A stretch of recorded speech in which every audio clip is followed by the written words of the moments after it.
Ifatsika eo amin'ny tontolon'ny finoana sy fivavahana isika nisy azy ny fitaovam-pivavahana lehibe izay nitanterahana teny amin'ny FJKM Ambohinorina Sabotsy Mena omaly alahady. Araka ny fanazavana ny tompony andraikitra dia isy ny hetsika lehibe izay tanterahan'ny fiangonana amin'ny alahady 7 ny volana Jolay ho avy izao, izay ivy ny fankalazana ny faha 5 taona ny tandrema ny mpitandrina Rasolonirina Théophile Vinel. Zava-dehibe ny fiangonana FJKM Ambohinorina Sabotsy Mena. Zava-dehibe ho an'ny fiangonana tokoa izany satria io no teti-bola entina miasa mandritry ny taona. Fantatritsika koa nefa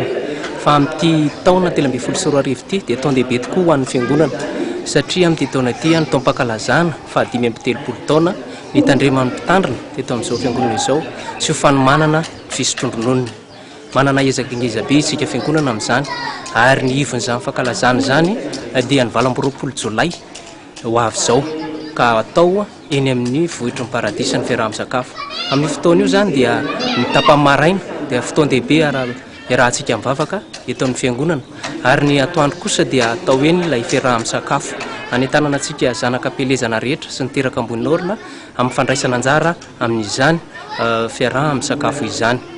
Eo ihany koa zany ny fandaharam-potoanantsika izay mbola mitohy ary rahantsika malala fa amin'ny 20 fa 7 ny volana Desambra ho avy izao ny famaranana izany fotoana izany fa dia tanintsika rehetra mba samy atsiaro ny asa lehibe sy ny iraka nampanaovin'Andriamanitra ny mpanompony teto ka mba ho fisaorantsika azy dia hotratrarintsika ny tanjona izay efa napetrakitsika dia ny amin'ny fanolorana azy ny fanaka rehetra ao amin'ny trano izay efa nomentsika anazy sy ny fanomezana azy ny karazan'ny frais d'installation amin'izany fisotrondronoana izany dia manentana antsika rehetra ny ray anjara indrindra antsika taranaka izay mbola manana anjara vokatra amin'ny